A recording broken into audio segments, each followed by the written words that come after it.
ఆలయానికి ఎందుకు రావట్లేదు నువ్వు నువ్వు ఎందుకు మానేసావు అని అంటే, అమ్మా నాకు బిజీ అమ్మా, ఖాళీ ఉండట్లేదు, బిజీ మ్యాన్ అయిపోయింది నేను, నాకు ఆదివారం కూడా రావడానికి కుదరదు అని అన్నాడు.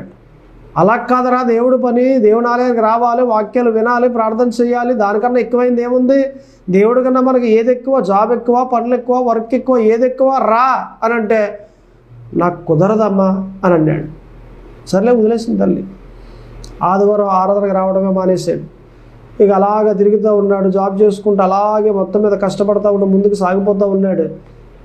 అయితే ఒకరోజు నిద్రపోతూ ఉన్నప్పుడు ఒక కల వచ్చింది.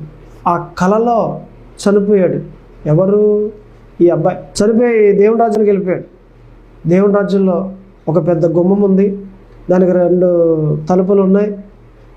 ఒక దేవదూత అక్కడ నిలబడి ఉంది, ఒక బుక్ పట్టుకుని ఏమండి సరిగ్గా అందరినీ పంపిస్తూ ఉంది.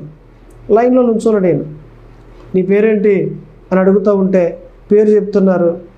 ఉందా లోపలికి వెళ్ళి దేవుని రాజ్యంలోకి, లేదా అగ్నిగుండానికి పో అని ఇలాగా పంపిస్తూ ఉంటే ఈయన వంతు వచ్చింది. నీ పేరేంటంది దేవదూత. నా పేరు పలానా. చూసింది బుక్లో, లేదు నీ పేరు లేదు, లోపలికి వెళ్ళడానికి వీలు లేదు, నువ్వు అగ్నిగుండానికి వెళ్ళిపో అని చెప్పింది. అని అంటే నా పేరు లేకపోవడం ఏంటి?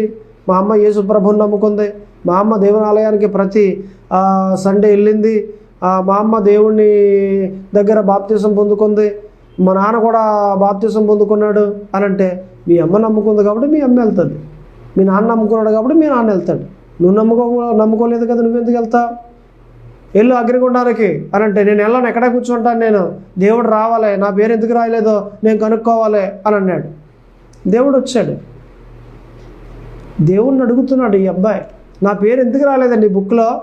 నా పేరు రాయాలి కదా, మా అమ్మ మీకు తెలుసు కదా ఎన్నో ప్రార్థనలు చేసింది, మా నాన్నగారు మీకు తెలుసు కదా ఎన్నో ప్రార్థనలు చేశాడు, నా పేరు రాయాలి కదా, మీరు ఎందుకు రాలేదని అంటే, దేవుడు అన్నాడట, నీ పేరు రాసే టయానికి నేను బిజీ అయిపోయాను అన్నాడట. ఆలయానికి రావడానికి ఈయనకి బిజీ అయితే, ఈయన పేరు రాసే టయానికి ఆయన బిజీ అయిపోయాడు దేవుడు.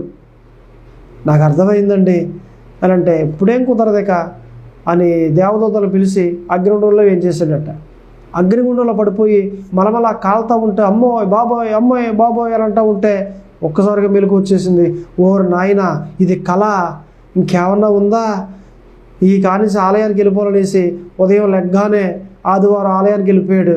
ఆలయానికి వెళ్ళిపోయి చక్కగా ప్రార్థనలు చేస్తూ ఉండి వాక్యాలు వింటూ ఉండి బాప్తిసం కూడా పొందుకున్నాడు. అంతేకాదు అనేక మంది వచ్చేటట్లుగా ఈ కళను చెప్పి అనేక మందిని తీసుకొచ్చాడు.